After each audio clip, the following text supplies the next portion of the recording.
Magandang araw pong muli sa bawat isa sa atin at welcome po sa araw-araw na pagpapala. Tunay nga na araw-araw ay may nakalaang pagpapala ang Diyos sa atin. Hindi lamang po sa material na bagay, lalong-lalo na po sa ating spiritual. At ang lahat naman ng nakikita natin in the natural comes first in the spiritual. So, mahalaga na tayo po ay patuloy na nag-aaral, nagbubulay-bulay ng salita ng Diyos upang patuloy pong mabuksan ang ating mata sa mga bagay-bagay patungkol sa spiritual na nais ng Diyos sa buhay natin. Sige po, tayo po ay manalangin muna. Ama, sa pangalan ni Jesus, salamat po sa iyong karunungan sa umagang ito. Salamat po sa pagkakataon na makapagbulay-bulay ng iyong salita. At higit sa lahat, salamat po sa karunungan, sa anointing, at na kami po ay kakausapin mo sa araw na ito. Salamat po, Ama, sa pangalan ni Jesus. Amen, amen, amen. Tunay nga na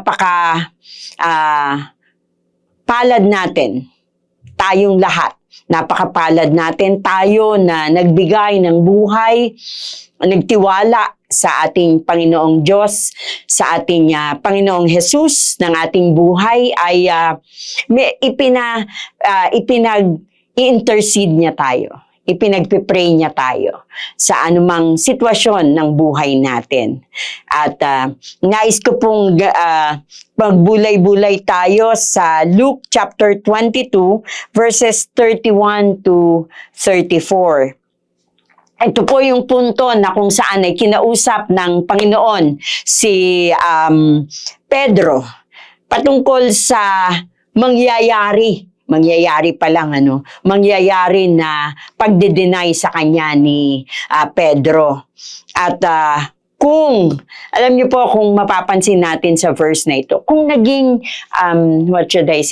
keen lamang o naging mabilis na nakita ni Pedro yung warning ng Panginoon. But because it is prophesied, so nangyari nga. Okay? So basahin po natin the Message translation. Sabi po dito sa 31 hanggang 34, sabi dito, Simon, stay on your toes. Satan has tried his best to separate all of you from me like a chaff from wheat. Simon, I have prayed for you in particular that you not give in or give out. When you have come through the time of testing, turn to your companions and give them a fresh start. Verse 33, sabi po dito, Peter said, Master, I'm ready for anything with you. I'd go to jail for you. I'd die for you. Verse 34, Jesus said, I'm sorry to have to tell you this, Peter, but before the rooster crows, you will have 3 times denied that you know me. So ito po yung punto na binibigyan ni Jesus ng heads up. Pinapaalam na niya kay Pedro na ito yung gagawin mo. So, simulan po na, isa-isahin po natin, Sabi po sa 31, unahin muna natin, sabi doon, Simon, stay on your toes. Pag sinabing stay on your toes, ibig sabihin, maging alerto ka, maging ready ka lagi. Diba? Yun yung sinasabi ng Panginoon. Actually, sa ibang version, sa NIV version, sabi po doon, Simon, Simon, Satan has asked to sift all of you as wheat. Tinawag ng Panginoon twice ang pangalan ni Pedro. So, ibig sabihin, pag tayo po, lalo na tayo mga magulang, di ba? Tatawagin mo ng 2 beses yung anak mo. Di ibig sabihin, anak, pakinggan mo na ako. Di ba? Parang ganun. So, pag tinawag mo yung kaibigan mo ng 2 beses ang pangalan niya, ibig sabihin, binibigyan mo na ng diin na makinig ka na sa akin.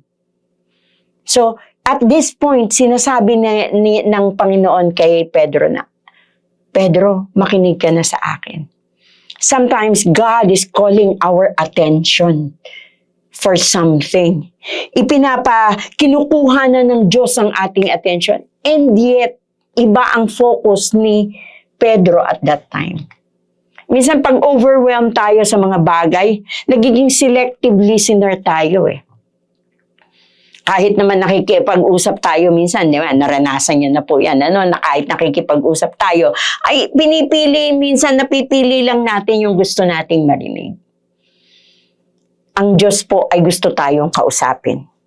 May gusto siyang ipaalam sa atin. Pakinggan po natin siya. Kinakausap tayo ng Panginoon. Ipinapakita niya sa atin na, hey anak, makinig ka. Ito ang gusto kong gawin mo dahil ayokong mapahamak ka. Yes, kinakausap po tayo ng Panginoon. Tapusin po natin, tuloy po natin yun. Yung sabi niya, Simon, stay on your toes. Satan has tried his best to separate you all from me like a chaff from wheat. So, sinasala. Yeah. Hinihiwalay, di ba? Hinihiwalay po yung ipa mula sa bigas. So, ganun daw po ni-request ni Satan yung pagsala sa mga disciples, Anong sabi niya sa New International Version? Satan has asked to sift you all as wheat. So, sasalain. So, ano pong sabi ng 1 Peter 5:8? Be alert and of sober mind. Your enemy, the devil, prowls around like a roaring lion looking for someone to devour. Nandyan lang ang kaaway.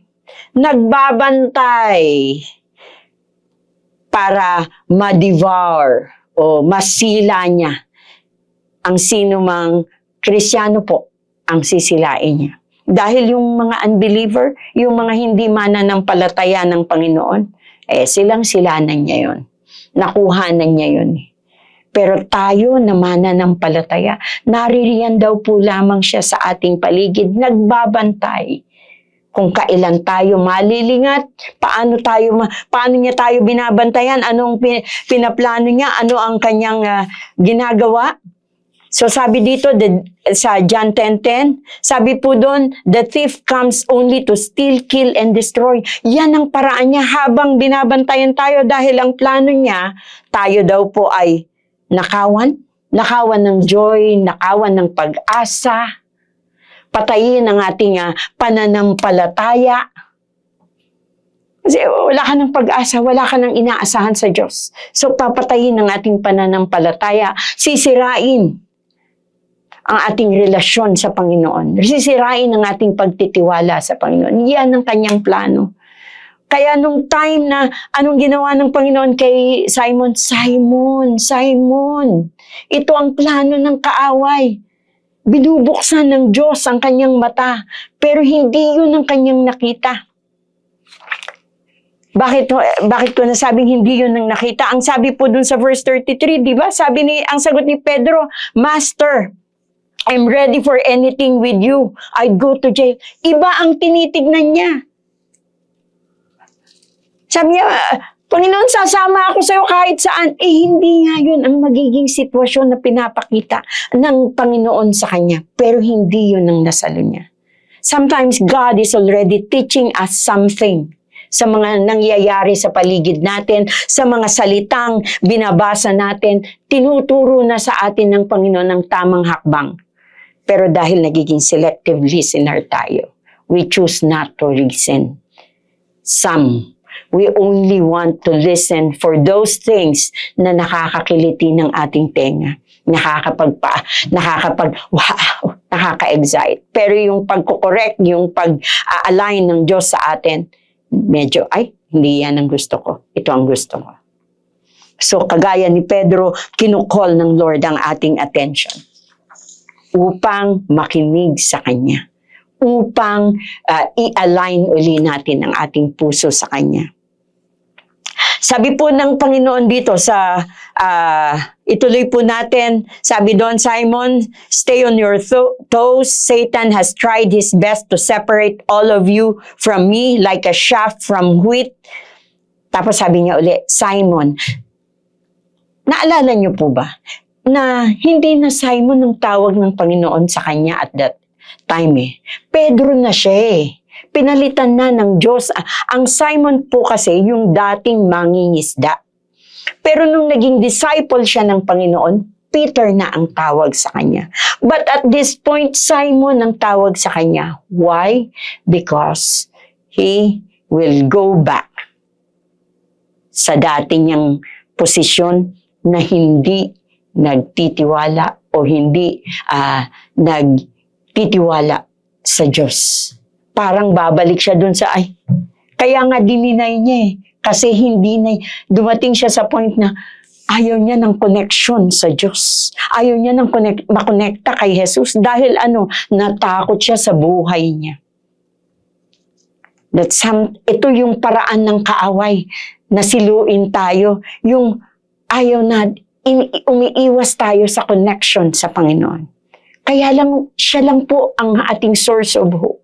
Siya po ang ating source of life. Siya po ang source of light natin. So, hindi tayo dapat humiwalay sa Panginoon.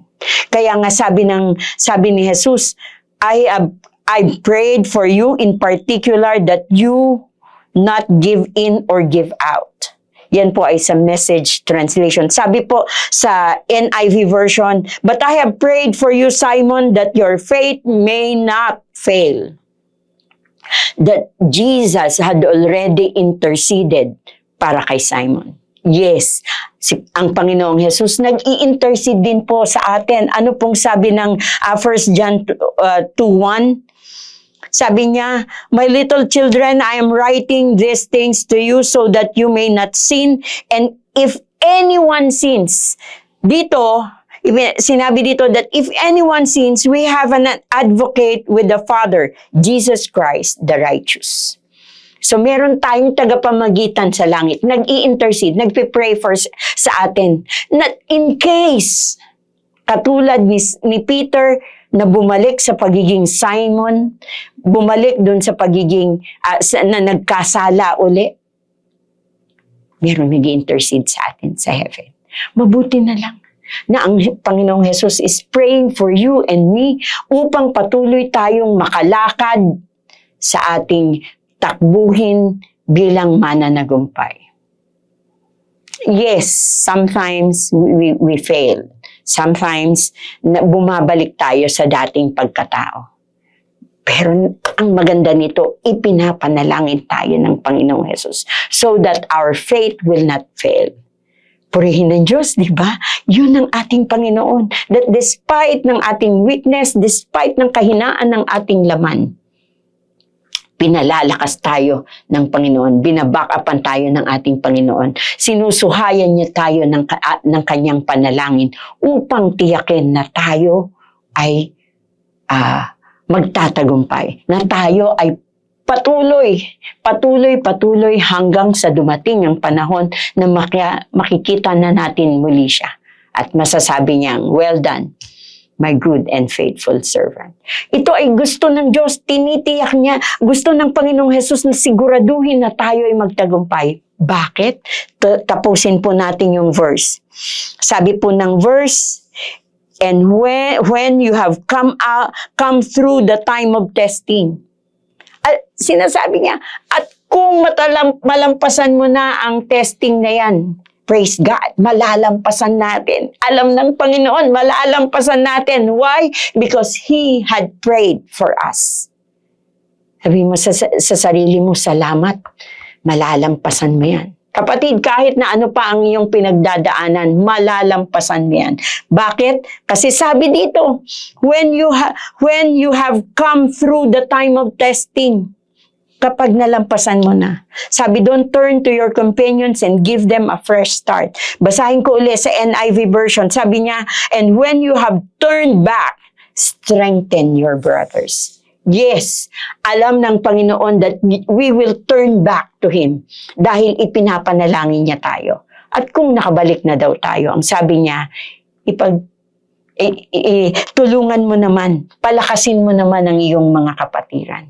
Sa kapatid, kaya ka nagtatagumpay upang maging kalakasan ng iyong kapatid din. Di ba? So kaya tayo pinagtatagumpay ng Panginoon upang tayo din ay maging kalakasan ng ating mga kapatiran. Praise God. Dahil siguradong magtatagumpay tayo dahil meron tayong intercessor in heaven. Amen? So kung ano man po ang inyong pinagdaraanan, sigurado mapagtatagumpayan niyo yan. Salamat sa Panginoong Jesus na nananalangin para sa iyo at para sa akin, para sa ating tagumpay. Amen. Sige po, manalangin tayo ng pasasalamat sa ating Panginoon. Ama, maraming salamat. Salamat, Panginoong Jesus, na ikaw ay patuloy na nananalangin para sa amin at naninigurado. Binibigyan kami ng katiyakan na kami magtatagumpay. Tulungan mo po kami na ma-share din namin ang aming kalakasan, ang aming tagumpay ay maging kalakasan din ng aming mga kapatiran. Salamat po, Ama, sa iyong pagsama. Salamat, Banal na Espiritu, sa iyong pagsama. Salamat sa katiyakan na kami ay magtatagumpay. Dalangin ko din, Ama, nagdideklara din ako ng lahat ng nakatunghay ngayon.